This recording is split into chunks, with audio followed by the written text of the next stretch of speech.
ஒரு 6 அடி 7 அடி உயரத்துக்கு காடையை கொண்டு வந்து குமிச்சிட்டாரு. அவர் சொன்னார், ஒரு வாரம் இல்லை, ஒரு மாதம் மட்டும் நீங்க காடையை சாப்பிடுவீங்க, வாயால சாப்பிட்டு அது தெவிட்டு எங்குடி வந்துருமா, மூக்கால வர்ற வரைக்கும் சாப்பிடுவீங்கன்னு சொன்னாரு.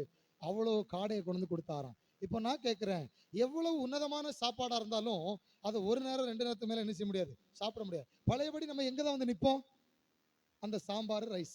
இப்ப கவனிங்க, கர்த்தர் நமக்கு கொடுக்கிற அனுதின மன்னாவை விட ஒரு அற்புதமான ஆகாரம் ஒன்றும் இல்லை.